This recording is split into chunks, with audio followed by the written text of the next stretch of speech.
네, 윤석열 대통령이 인도네시아에서 열리고 있는 한 아세안 정상회의에 참석해서 북핵 대응과 함께 다양한 협력 강화를 제시했습니다. 한편 중국 시진핑 주석이 G20 정상회담에 불참한다고 밝힌 가운데 푸틴 러시아 대통령과 김정은 북한 국무위원장의 회동 가능성이 제기되면서 동북아 정세가 요동치고 있습니다. 민정훈 국립외교원 미주연구부 교수와 자세한 내용 짚어보겠습니다. 어서 오십시오. 네, 안녕하십니까. 네, 교수님 먼저 한 아세안 정상회의 내용부터 좀 짚어보겠습니다.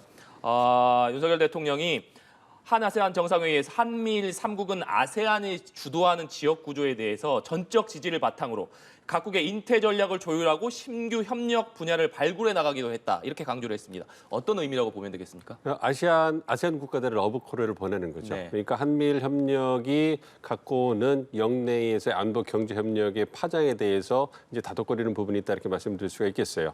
그러니까 아세안 국가들은 미국과 중국 사이에서 미중 양국 간의 경쟁이 심화되니까 네. 이제 어느 한편에 줄을 서야 되는 거 아닌가 이 부분도 굉장히 많은 우려를 해왔고요. 특히 이제 트럼프 행정부 때 과거에 이 쿼드라는 것이 안보 협력체로 출발하게 되니까 굉장히 우려를 했어요. 그래서 굉장히 몸을 사리는 이런 네. 모습을 보여줬단 말이에요. 그러니까 트럼프 행정부에서도 아세안 국가들의 참여를 독려하기 위해서 아세안 중심성, 아세안 국가들이 갖고 있는 안보 경제적인 독립성, 독특성을 존중하면서 그 하에서 그 안에서 이제 아세안 국가들과 실질적인 협력을 증대해 나가겠다. 이러한 정책적인 방향을 좀 전환을 했었거든요. 이런 부분을 고려하는 거죠. 그러니까 한미일의 협력이 강화되면 아무래도 중국의 어떤 반발이 심해질 거고 러시아와 중국이 협력하는 그런 기조가 보일 거고 네. 이것이 전통적으로 중국과의 관계, 러시아와의 관계를 가지고 있는 아세안 국가들에게는 부담으로 다가올 거란 말이에요. 그러니까 이제 그런 부분에서 한미일 협력하는 것은 어느 일방의 국가를 갖다가 견제하거나 또 배제하기 위해서 하는 것이 아니고 이제 그 보편적 가치에 기반을 해서 우리가 어떤 보다 자유롭고 열린 인도태평양 지역을 확보하기 위해서 노력하는 것이다. 이러한 원칙 하에서 아세안 국가들과 협력할 의지가 있다. 그렇기 때문에 아세안 국가들이 가진 안보 경제적인 이해관계를 충분히 존중하면서 그 위에서 우리가 협력을 실질적으로 해나가겠다. 이런 부분에 대해서 상징적으로 말씀하셨다 이렇게 생각하고 있습니다. 네. 특히나 윤석열 대통령이 북핵 위협에 대한 대응도 좀 강조를 했는데 아세안 일부 국가가 비동맹 노선이어서 북한 문제에 소극적인데 이 북핵은 아세안에도 실질적 위협이기 때문에 협력해야 된다. 이런 부분을 강조했어요. 이 부분은 어떤 의미라고 보면 되겠습니까?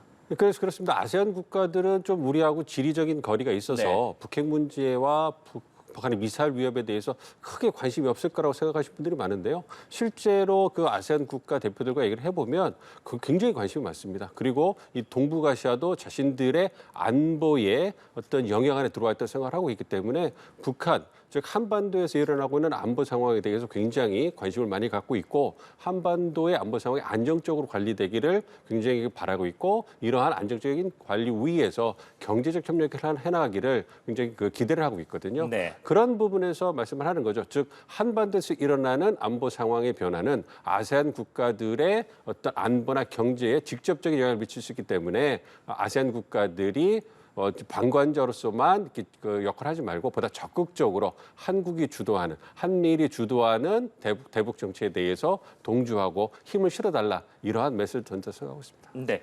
오후에는 윤석열 대통령이 지금 아세안과 한중일이 함께하는 아세안 플러스 3 정상회의에 참석을 하고 있는데 한국과 일본, 중국의 3국 협력이 활성화돼야 된다 이런 점을 강조를 했습니다. 한국과 일본 사이에 최근에는 협력 관계가 공고해지고 있기 때문에 역시나 관건은 중국과의 관계 아니겠습니까? 네, 그렇습니다. 그러니까 한미일 협력이 어느 정도 제도의 틀을 만들어놨기 때문에 이제는 그 이외의 주요한 영내 행위자들과의 관계, 외교 관계도 관리를 해야 되는 것이거든요. 그에 이제 그 가장 중요한 외교 상대국이 중국이기 때문에 이번에 다자회의 계기를 통해 가지고 한중일 협력을 증대하고 한중 어떤 그 회의를 통해 가지고 보다 중국과의 관계를 관리하겠다는 그런 적극적인 의사를 표시한 것이죠. 그렇기 때문에 윤 대통령께서 어떤 그 순방하시기 전에 인도네시아의 어떤 지역 매체와의 언론 서면 인터뷰를 하실 때도 말씀하셨죠. 한중일의 협력이 토대가 되어야지만 아세안 국가들과 협력이 빛을 발할 수 있다. 그렇기 때문에 한국, 일본 힘을 합쳐서 중국과의 관계를 돈독히 하고 네. 그래서 한중일이 이제 영내 주요 국가로서 이제 보다 적극적인 역할을 할 수 있는 그런 긍정적인 외교 환경을 만드는 게 필요하다. 이 얘기는 이제 윤석열 정부가 중국과의 관계도 관리하겠다. 이런 강한 그리고 긍정적인 메시지를 발산하는 것이다. 이렇게 생각하고 있습니다. 네. 이제 한 아세안 정상회의, 아세안 일정에 이어서 인도에서 G20 정상회의가 열리는데 이번 G20 정상회의에서 특이한 점이 집권 이후에 계속해서 G20 정상회의에 참석을 해왔던 시진핑 중국 국가주석이 이번엔 불참한다라고 밝혔더라고요. 이 배경은 어떻게 봐야겠습니까? 아무래도 그 시진핑 주석이 직면하고 있는 복잡한 어떤 대내외적 환경이 네. 이러한 결정을 한 것 같아요. 그래서 예상치 못한 불참 소식이기 때문에 한국뿐만 아니라 미국 바이든 대통령이 굉장히 아쉬움을 표명을 했잖아요. 아무래도 그 중국 내의 어떤 경제 문제가 좀 심각하다고 알려졌기 때문에 이 부분에 있어가지고 많은 고민을 하고 있는 것으로 보입니다. 부동산 문제라든지 청년 일자리 문제라든지 그러니까 중국 경제가 체질 개선을 하면서 갖고 있는 그러한 문제들이 한꺼번에 터져나와서 굉장히 규모가 커졌거든요. 그러니까 이거를 다루기가 굉장히 어려운 상황인데 여기에 대외적으로 또 보시면 일본과의 어떤 후쿠시마 원전 오염수 방류 문제를 가지고 첨예하게 대립을 하고 있고 미중과 어떤 전략적 경쟁은 말할 것도 없을 것이고요. 그리고 그 이외에 남중국해에서 어떤 그 영토 문제를 가지고서 좀 굉장히 그 논란을 벌이고 있고요. 또 인도와의 관계가 국경 문제를 놓고도 심해지고 그리고 남중국해 문제를 가지고서 반발을 하고 있는 상황이기 때문에 이러한 부분을 고려했을 때 과연 인도에서 개최된 G20 정상회의를 시진핑 주석이 간다면 그럼 미국의 입김이 강하게 작용을 할 것이고 그다음에 그 의장국이 인도의 어떤 그 대중 입장도 굉장히 강경하게 변할 수 있는 상황이기 때문에 이러한 상황에서 대내적인 어려움이 있는 상황에서 시진핑 주석이 G20 정상회의에 가서 국제적으로 어떤 비난을 받거나 공격을 받는 모습이 보여진다면 아무래도 시진핑 주석이 이제 그 대내적인 메시지를 관련된 굉장히 어려움을 보여줄 수 있고 그러니까 지도자로서의 위상이 흔들릴 수 있기 때문에 이러한 부분을 고려해서 한 박자 쉬고 다시 한번 재도약하려는 그런 모습을 보여주는 것 아닌가 생각하고 있습니다. 여러 가지 대내외적인 환경 때문에 좀 한 박자 쉬어가는 차원으로 해석할 수 있다 이런 말씀인데 알겠습니다. 그리고 중국이 굉장히 심혈을 기울이고 있는 1대1로 사업에서 이탈리아가 발을 빼는 쪽으로 가닥을 잡았다 이런 보도가 나왔습니다. 이탈리아가 G7 국가로서는 처음으로 1대1로 사업에 협정을 맺었었는데 이탈리아가 탈퇴 의사를 밝힌 배경 어떻게 볼 수 있겠습니까? 아무래도 경제적 실익이 없는 것이죠. 그러니까 G7 국가인 이탈리아가 중국이 추구하고 있는 1대1로 그러니까 중국의 어떤 현대판 실크로드를 통해 가지고 영향력을 전 세계로 확대하겠다.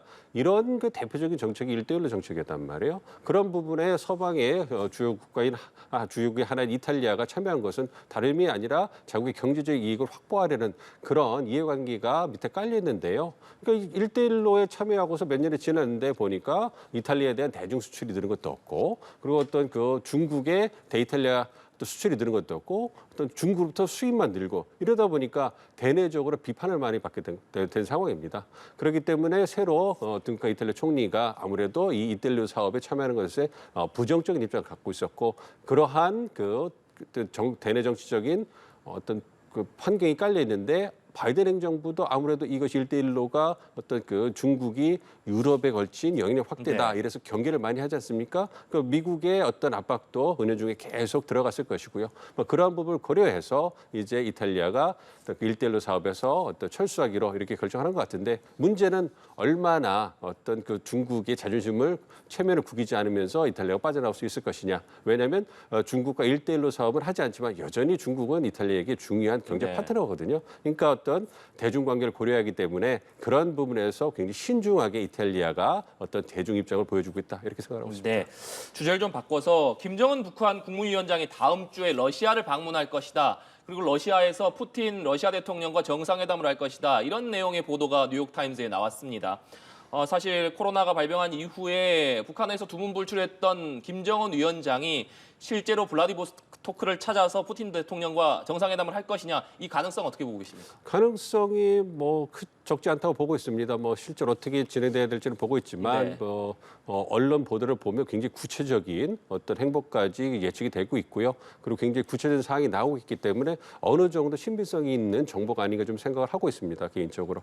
그래서 이제 김정은 위원장이 말씀해 주신 것처럼 이제 코로나19 시국이 굉장히 북한이 어려웠잖아요. 네. 굉장히 그런 부분에서 이제 와신 상담하면서 어떤 또 고난의 행군 같은 자력갱생과 그다음에 자주적 국방력 제고를 위해서 굉장히 뼈를 깎는 노력을 했을 것이고 그리고 사회 통제를 위해서 굉장히 어떤 주민들을 압박하는 그런 모습을 보여왔단 말이에요. 그리고 경제 생존을 위해서 중국과 러시아에게 어떤 은근히 이제 도움을 요청하면서 버텨왔기 때문에 이제 코로나19 시국을 벗어나고 있고 그리고 미중 전략 경쟁이 강화되고 있죠. 거기다 우크라이나 전쟁에서 러시아가 고전하고 있기 때문에 중국과 러시아의 관계를 강화하는 데 있어서는 김정은 위원장에는 굉장히 좋은 시기가 왔다 이렇게 볼 수 있겠습니다. 그렇기 때문에 얼마 전에 어떤 러시아의 국방부 장관이 평양을 방문해서 김정은 위원장하고 어떤 무기 거래에 대해서 얘기도 하고 그러한 부분에 논의가 갔을 것이고 이러한 부분에 대해서 이제 푸틴 대통령 정상회담을 통해 가지고 그러한 계약을 공식화하는 것이 아닌가 이렇게 생각하고 있습니다. 네.